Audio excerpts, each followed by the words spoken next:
அன்பின் பிதாவே, இந்த காலை வேளைக்காக உமக்கு நன்றி செலுத்துகிறோம். எங்களை சிருஷ்டித்தவரே துதிக்கிறோம், ஸ்தோத்தரிக்கிறோம், உமக்கு நன்றி செலுத்துகிறோம். உம்மை நன்றியோடு துதிக்கிறோம், ஸ்தோத்தரிக்கிறோம். அப்பா, மை துதிக்கிறோம் ஆண்டவரே, மை ஸ்தோத்தரிக்கிறோம்.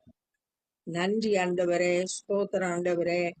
மாம்ச சிந்தனை மரணம், ஆவியின் சிந்தனையோ ஜீவனும் சமாதானமும் என்று சொல்லியிருக்கிறேன் ஆண்டவரே.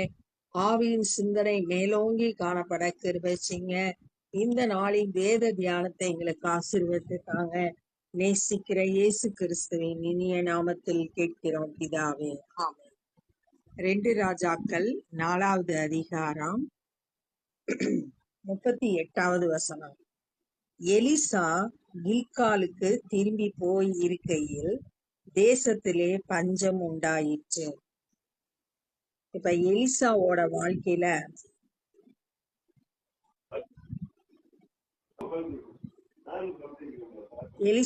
வாழ்க்கையில நடைபெறுகிற அற்புதங்களை குறிச்சு நம்ம தியானித்து வர்றோம். இப்ப இந்த அதிகாரத்துல மொத்தம் 4 அற்புதங்கள் எலிசா மூலம் நடைபெற்றது. அதுல 3வது அற்புதத்தை தான் நம்ம தியானிக்கிறோம். இப்ப கில்கால்ல எலிசா இருக்காரு. அப்ப அங்க தேசத்துல கொடிய பஞ்சம் உண்டாயிற்று. தீர்க்கதரிசிகளின் புத்திரர் அவனுக்கு முன்பாக உட்கார்ந்திருந்தார்கள். அவன் தன் வேலைக்காரனை நோக்கி, நீ பெரிய பானையை அடுப்பிலே வைத்து தீர்க்கதரிசிகளின் புத்திரருக்கு கூழ் காய்ச்சு என்றான். எலிசா தன் வேலைக்காரனை பார்த்து கூழ் காய்ச்ச சொல்றாரு. யாருக்கு சாப்பாடு கொடுக்கும்படியா? தீர்க்கதரிசிகளோட புத்திரருக்கு, சன்ஸ் ஆஃப் ப்ராஃபட். தீர்க்கதரிசிகள்கிட்ட இருந்து படித்து கொள்ற ஸ்டூடெண்ட்ஸ், அவங்களுக்கு சாப்பாடு கொடுக்கும்படி கூழ் காய்ச்சுறாங்க. ஒருவன் கீரைகளை பறிக்க வெளியிலே போய் ஒரு பேய் குமட்டி கொடியை கண்டு அதன் காய்களை மடி நிறைய அறுத்து வந்து அவைகளை அரிந்து கூழ் பானையிலே போட்டான். கீரை பறிக்க போயிட்டு, ஆனா கீரைன்னு நினைச்சிட்டு ஒரு விஷ செடியை கொண்டு வந்து அந்த கூழ் பாத்திரத்துல போட்டான். இது இன்னதென்று அவர்களுக்கு தெரியாதிருந்தது. கொண்டு வந்து போட்டது எதுன்னு அவங்களுக்கு தெரியல. சாப்பிட அதை ஜனங்களுக்கு வார்த்தார்கள். அந்த கூழை கொடுக்கறாங்க. அவர்கள் அந்த கூழில் எடுத்து சாப்பிடுகிற போது அதை சாப்பிடக் கூடாமல், தேவனுடைய மனுஷனே, பானையில் சாவு இருக்கிறது என்று சத்தமிட்டார்கள். அந்த கூழை சாப்பிட முடியல, பானையில மரணம் இருக்கு, அப்படின்னு விஷமாயிடுச்சு சாப்பாடு அப்படின்னு சொல்லிட்டு சத்தம் போடுறாங்க. அப்பொழுது அவன் மாவை கொண்டு வர சொல்லி அதை பானையிலே போட்டு ஜனங்கள் சாப்பிடும்படி அவர்களுக்கு வார் என்றார்.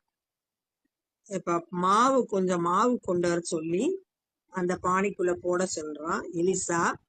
இப்ப இத ஜனங்களுக்கு கொடு அப்படின்னு சொல்றான். அப்புறம் பானையிலே தோஷம் இல்லாமல் போயிற்று. அதுக்கப்புறம் அந்த தோஷம் இல்ல, அந்த கூழ் மரணமா இருந்த சாவு இருக்கிறதுன்னு சொல்லப்பட்ட கூழ் இப்ப தோஷம் நீங்கி நல்ல கூழா மாறிடுச்சு அப்படின்னு சொல்லிட்டு பாக்குறோம். இது எலிசா செய்த 3வது அற்புதம். இன்னைக்கு கூட நம்ம சில தவறுகள் செய்து அதன் மூலம் நம்ம வாழ்க்கையில பிரச்சனைகளை சந்திக்கும் போது ஆண்டவரிடத்துல நம்ம ஆலோசனை கேட்டோம்னா ஆண்டவர் அதை சரி செய்து தர்றதுக்கு வல்லமையுள்ள தேவனா இருக்காரு. அவங்க அறியாம அந்த பேய் குமுட்டி கொடியை கொண்டு வந்து போட்டுட்டாங்க. அதனால சாப்பாடே ஸ்பாயில் ஆயிடுச்சு. அத எலிசா மாவை போட சொல்லி அந்த வார்த்தைக்கு அவங்க அப்படியே செய்த போது அந்த தோஷம் நீங்கிருச்சு. அப்ப நம்ம தெரியாம செய்த தவறுனால நம்ம சந்திக்கிற பிரச்சனையை கூட ஆண்டவர்கிட்ட நம்ம சொல்லும் போது ஆண்டவர் அதுல அற்புதம் செய்து அந்த பிரச்சனைய மாற்றி வெற்றி பெற செய்வாரு. அடுத்து 4வது அற்புதம், பின்பு பாகால் சலீஷாவிலிருந்து ஒரு மனுஷன் தேவனுடைய மனுஷனுக்கு முதற் பலனான வார்கோதுமையின் 20 அப்பங்களையும் தாழ் கதிர்களையும் கொண்டு வந்தான். பழைய ஏற்பாட்டு நாட்கள்ல அவங்களுக்கு ஒரு பிரமாணம் இருந்தது, விளைச்சல்ல முதல் பலனை கொண்டு வந்து ஆசாரியர்களுக்கு கொடுக்கணும். உபாகமம் 18வது அதிகாரம் 4, 5 ஆகிய வசனங்கள்ல நம்ம இதை வாசிக்கலாம். அதன்படி இவன் வந்து தன்னுடைய விளைச்சலோட முதல் பலனை வந்து வார்கோதுமைன்றது பார்லி, அதுல செய்த 20 அப்பங்களையும் தாழ் கதிர்களையும் கொண்டு வந்தான்.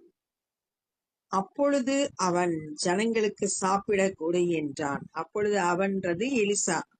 எலிசா வந்து ஜனங்களுக்கு இந்த அப்பத்தை சாப்பிட கொடு அப்படின்னு சொன்னான். எலிசா வந்து தனக்கு கிடைக்கிற எல்லாத்தையும் ஜனங்களுக்கு கொடுக்கிற நல்ல ஒரு குணத்தை இங்க நம்ம பாக்குறோம். நான் எனக்கு மட்டும் வச்சுக்குவேன், எனக்கு தான் கொண்டு வந்து கொடுத்தாங்க அப்படின்னு அவன் வந்து எலிசா வந்து நினைக்கல. ஜனங்களோட தேவைகள் சந்திக்கப்படணும், ஜனங்களுக்கு சாப்பாடு கொடுக்கணும் அப்படின்னு ஜனங்கள் மேல அக்கறையுள்ள எலிசாவை இங்க நம்ம பார்க்கிறோம். ஜனங்களுக்கு சாப்பிட கொடு என்றான். அதற்கு அவனுடைய பணிவிடைக்காரன், இதை நான் 100 பேருக்கு முன் வைப்பது எப்படி?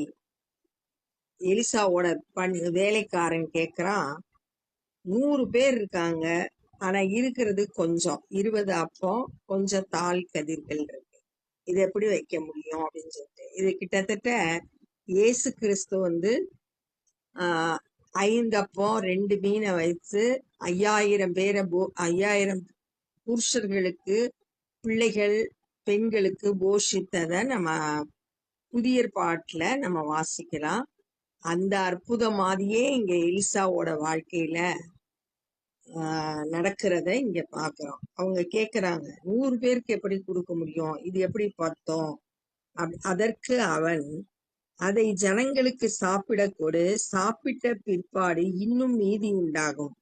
அங்க அதே மாதிரிதான் இயேசு கிறிஸ்து அற்புதம் செய்யும் போது 5 அப்பம் 2 மீனை எல்லாரும் சாப்பிட்டு முடிச்சு 12 கூடைகள் மீதி எடுத்தாங்க. இங்க அதைத்தான் சொல்றாரு, ஜனங்கள் சாப்பிட்ட பிற்பாடு இன்னும் மீதி உண்டாகும் அப்படின்னு எலிசா சொல்றார். இது வந்து இயற்கையா முடியாத காரியம். அது வந்து ஒரு அற்புதம் நடந்தாதான் அந்த அங்க இருக்கிற 100 பேருக்கும் சாப்பாடு திருப்தியா கொடுக்க முடியும். அது சாப்பிட்ட பிற்பாடு இன்னும் மீதியா இருக்கும் என்று கர்த்தர் சொல்லுகிறார் என்றார். எலிசா வந்து கர்த்தருடைய வார்த்தைய சொல்றான். அப்பொழுது அவர்களுக்கு முன்பாக அதை வைத்தான். பணிவிடைக்காரன் கொண்டு வந்து எல்லாம் அந்த 100 பேருக்கு முன்பாக வைக்கப்படுது உணவு. கர்த்தருடைய வார்த்தையின் படியே அவர்கள் சாப்பிட்டது மன்றி மீதியும் இருந்தது. எப்படி ஆண்டவர் சொன்னாரோ அதே மாதிரி அந்த 100 பேர் சாப்பிட்டது போக மீதி எடுத்தாங்க. ஆண்டவர் சொன்ன வார்த்தை அப்படியே நிறைவேறும்ன்றத நம்ம இதுல இருந்து நம்ம கற்றுக்கொள்றோம். இந்த அதிகாரத்துல 4 அற்புதங்கள் நடந்தது எலிசாவின் மூலம். முதல் அற்புதம், விதவை பெண் வந்து கடன் பிரச்சனையினால கஷ்டப்படுறேன் அப்படின்னு சொல்லி கேட்கும்போது, எலிசா உன்னிடத்துல என்ன இருக்குன்னு கேட்கும்போது ஒரு குடம் எண்ணெய் இருக்குன்றா. அதை நீ பக்கத்து வீட்டுக்காரங்கள்ட்ட பாத்திரத்தை வாங்கி எண்ணெயை நிரப்புன்னு சொன்ன உடனே அதே மாதிரி எண்ணெயை நிரப்பி அதை விற்று நீயும் கடன் அடைச்சிட்டு அதை எடுத்து உங்களுக்கு சாப்பாட்டுக்கு அதை வைத்து கொள்ளுங்கள்னு எலிசா சொன்னதை பார்த்தோம்.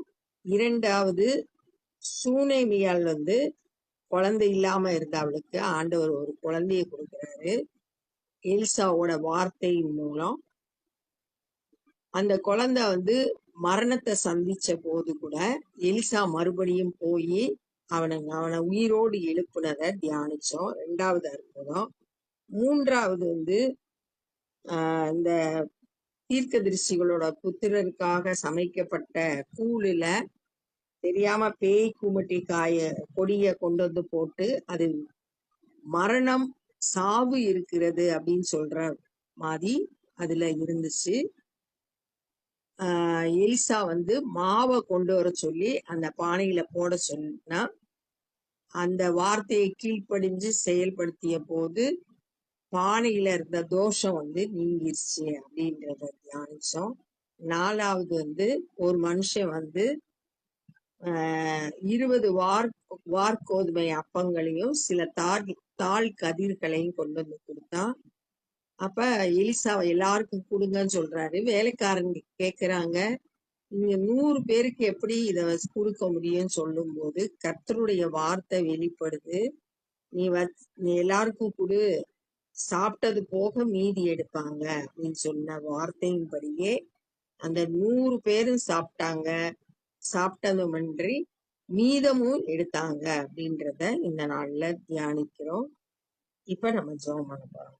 அன்பின் பிதாவே, இந்த நாள்ல நாங்க கற்றுக்கொண்ட இந்த வேத பகுதிக்காய் நன்றி செலுத்துகிறோம். ஆண்டவரே, இப்பொழுதும் ஆண்டவரே, எங்களுடைய தவறுதல்னால ஆண்டவரே எங்களுடைய வாழ்க்கையில ஏற்பட்டிருக்கிற குறைவுகளை ஆண்டவரே, பிரச்சனைகளை உங்களுடைய சமூகத்துல நாங்க சொல்லுகிறோம். கர்த்தர் ஆண்டவரே, அத எல்லாம் எங்களுக்கு சரி செய்து தாங்க ஆண்டவரே. உம்மால் எல்லாம் கூடும் ஆண்டவரே. உடைய கருத்துல ஒப்பு கொடுக்கிறோம் ஆண்டவரே. துதிக்கிறோம், ஸ்தோத்தரிக்கிறோம் ஆண்டவரே. ஸ்தோத்திரம் ஆண்டவரே. அப்பா, இந்த நாள்ல கூட எலிசா மூலம் செய்யப்பட்ட மற்றொரு அற்புதத்தை நாங்க தியானிச்சோம். 20 அப்பங்களையும் சில தாழ் கதிர்களையும் கொண்டு 100 பேரை நீ போஷித்தீர் ஆண்டவரே. இன்றைக்கும் நீ ஜீவனோடு இருக்கிறீர் ஆண்டவரே. இன்றைக்கும் அற்புதங்களை செய்கிறீர். அதற்காய் ஸ்தோத்திரம். எங்களுடைய குறைவுகளையும் கூட கர்த்தர் நிறைவாக்கி அதிசயமாய் நடத்துங்க. எங்களுடைய தேவைக்கு நாங்கள் ஆண்டவரே உம்மையே சார்ந்து கொள்ள, உம்முடைய முகத்தையே நோக்கி பார்க்க ஏசப்பா கிருபை செய்யுங்க. இந்த நாள்ல சுவிசேஷ பணி செய்கிற ஒவ்வொருவரையும் உடைய கரத்துல கொடுக்கிறோம், பயன்படுத்துங்க. அநேகர் சத்தியத்தை அறிந்து விடுதலை பெற்றுக்கொள்ள கிருபை தாங்க. நாங்களும் உடைய ராஜ்ய பணியிலே எங்களால் இயன்றதை செய்ய ஒப்பு கொடுக்கிறோம். நேசிக்கிற இயேசு கிறிஸ்துவின் இனிய நாமத்தில் கேட்கிறோம் பிதாவே, ஆமென். என் ஆத்துமாவே கர்த்தரை ஸ்தோத்திரி, என் முழு உள்ளமே பரிசுத்த நாமத்தை ஸ்தோத்திரி. என் ஆத்துமாவே கர்த்தரை ஸ்தோத்திரி, கர்த்தர் செய்து சகல பாரங்களை மறவாதே. God bless you.